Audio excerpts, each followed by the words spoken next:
So I am slowly opening up the front of the breeding shed and the flight cages.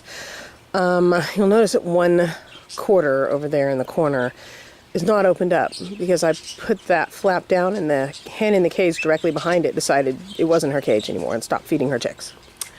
They really don't like visual change around their nests. So I put it back up again and she started feeding them again. But I'm going to have to obviously peel this away pretty slowly, so I'm going to fold it down just enough to get a little ventilation up above it and just move it a little bit at a time. The hen is out now. I've determined that one of the reasons my hens turn so quickly and so completely right around the 25th day is because they're full of calcium from me giving calcium to the babies to keep them from getting rickets. So I have been pulling hens. This is Buster, and his three little babies are out with no box options because they have just a few more days before they're going into flight. Probably, I think Sunday. I've forgotten the date. That's his youngest right there. He's a little sky blue yellow face, cute as a button. The oldest is back there, the gray yellow face. And this little guy over here is this middle baby who's just a regular cobalt. And this is, so his Sky is out in the flight cage, and if she's true to what usually happens when I put him and the babies out in that flight cage, she will start helping to feed them again. Because she's been away, her calcium levels are dropping. So blood calcium levels are one of the things that helps them determine it's time to lay eggs. So when I pump them full of calcium because my babies are going rickety, the hens start thinking it's time to reset again. But I put them out in the flight cage where they get a regular amount of calcium and their calcium blood levels drop, and when I put the babies in, they're like, oh, my babies! And they tend to start taking care of them again. But they have a few more days, obviously, they're still quite young. So this is Cookie, and his Aphrodite is out. And these are his three little babies. That one in the back there is, I thought this was a recessive pied, and I was very excited. It's not. It is a Spangle Opaline cinnamon. It's like Remington.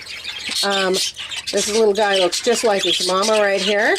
And then I got this, and those two are Cookie and Aphrodite. This little guy back here belongs to Dionysus and Persephone.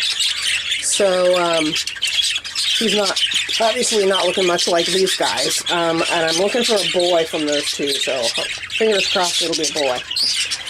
These two made their first egg. Yay! First egg is a good thing. So a couple of different things happened here. I put, this is Sprite. Obviously Sprite has had a bad day.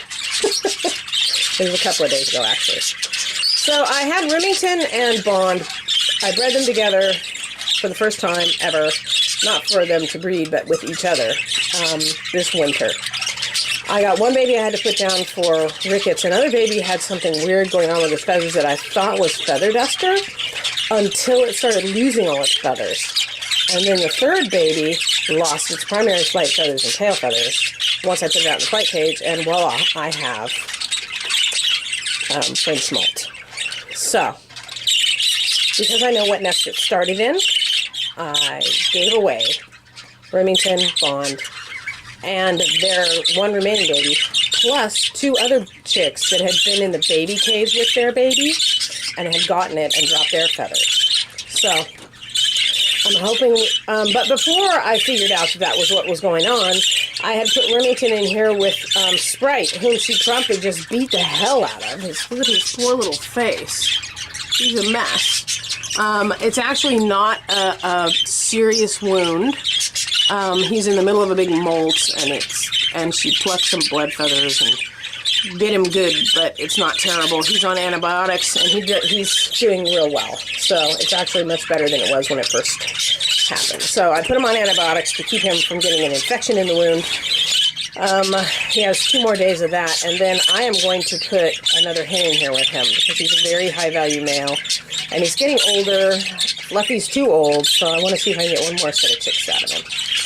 This is Kronos, and his little girl, Ariel, is in here, and she has laid her first egg. Yay!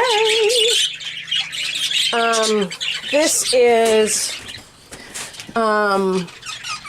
Cerulean, who has basically beat up every male I put in with her.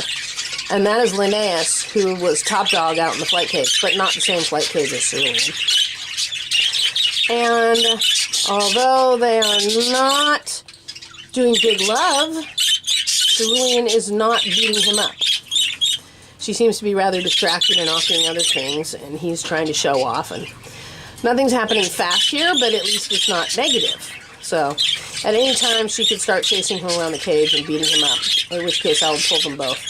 But for right now, he is not afraid of her, and I'm just going to wait and see what happens. Oh, let's see if we can peek at their egg now, too, because that is Ariel. She's out. Egg! Woohoo! Okay, this is Persephone. She's in here alone and has raised these 2 chicks on her own and done a wonderful job. Where is she? Oh, there she is. So those are her 2 chicks. She spends a lot of time in this nest box. Now, she has no male, so supposedly that means she's not going to reset. But I worry. But so far, so good. She doesn't have an egg bump. I don't think she's resetting. The babies are still getting fed, so we're okay. There is Hemsworth. And his Ariel, no, Artemis is in the box, no egg yet. And this is Helios and Stella. Helios is, I think, Latin for sun, and Stella is Italian for stars. And we're just waiting. They're just in here brand new, so they're just getting to know each other. I did see both of them in the nest box the other day, so apparently they're kind of putting this together. Here is Alfalfa. I took his girl out. And here's 2 of his 3 little babies down here. There's my little... Now, this little guy with the big... you see his... what do you call it? His crest. He's got a full circle crest. When he was in the cage, he looked like in the nest box, he looked like a stargazer. He was twisting around and stuff. But now he's spent a little time outside, and he seems to be functioning much more normally, so maybe he's going to get over it. Babies are pretty resilient, so...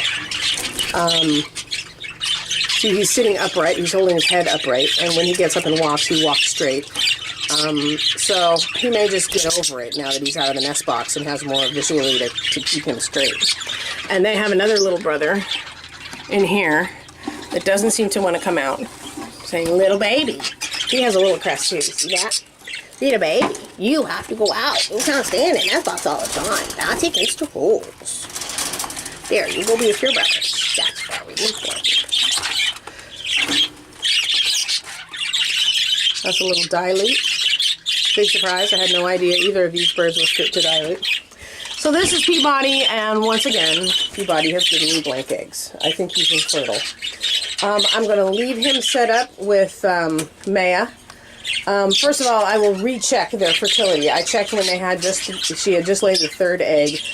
A lot of times hens fool you, and fertility shows up later. So I will recheck their fertility again on Monday. And by then, if I haven't got anything that's visibly fertile, I have to call Peabody infertile, because this is the 3rd hen and not a single filled egg. I'm really bummed. But I will keep them in here and let her sit on those blank eggs, because I can use them as a foster parent for perhaps these 2, who I will want to keep every single chick that they make. This is Mercury down here playing with a towel because he's bored. His life is boring. And he has 2 babies. I think a 3rd one was due to hatch and didn't. See how fat those 2 are? No, that bigger one might need to be banded pretty soon. Let me see. What's her little feet look like? You got bird feet yet? No, he still has baby feet. Oh, no, it's not like a feet. He's getting closer, though. Maybe tomorrow. The 3rd egg didn't hatch, so... but there's a 4th one in there, so we'll wait and see. So here's Haverty. I lined his cage a couple of days ago. I just took his hen out today. He's an experienced father, so I don't expect to have any problems with his little babies in here. Bunch of fat little things, but I will come back tonight before I go to bed and make sure everybody has food in their belly. That's okay, Happy. I'm not hurting them. You can feed my baby along. And this is Apollo, who is a brand new daddy, but he has been actively feeding his babies all along, so I don't foresee any problems with these guys, except that he's just got to adapt to the fact that his hen is gone. Poseidon and his beautiful hen, Cyan, hatched out their first chick yesterday. I'm not going to show it to you because Cyan is a little crazy. The guy that I got her from, she's a beautiful hen. There was no way I was ever going to get a hold of a bird like this, except that the guy that I bought her from tried to breed her like 4 times and never got anything out of her. Well, when I got her here, what I discovered is she was afraid of the nest box. She did not consider it a safe place to be. So she would jump out of it the minute that any human being walked into the breeding shed. I'd stay out of it until I left, which could mean that she would stay off the eggs long enough to let them cool and die. So the first 2 eggs were blanks. I don't know if it's because she didn't ever sit on them or because she let them go cold, but she slowly but surely decided that her nest box was probably safe because I never opened it. And laid 3 more eggs, 2 of which seemed to be fertile until I canned them a couple of days ago and found that 3 of them were fertile. And she has had her first chick yesterday. It's hale and hearty and in good shape, and I'm really excited about these 2. This is Limey and Periwinkle. Nothing is happening here. I don't know. Come on, Limey. Put it together. Here is Hunter and his girl, Venus, who is in here with 1 baby that tends to look up at the sky too much, but she's taking good care of him. She looks like she's starting to set, but it's not quite time to line the cage and pull her yet, so I'm just going to leave it. And here's Coco and her guy Kobe, and they have their own baby, and Venus's second baby, who, you see that little guy down there, who is doing just fine with them, but is going to keep Daddy in here feeding babies for a really long time because he's 10 days younger than their chick, and I don't really have any place else to put him, so it's just going to have to be. Alright, so that's the breeding shed update. Brand new baby over here. Lots of fledglings up here and here and here. And 3 more where babies will be fledging pretty soon. Cages are lined, hens are gone, or mates are gone. She's here on her own. And those babies should be coming out in the next few days. Very exciting.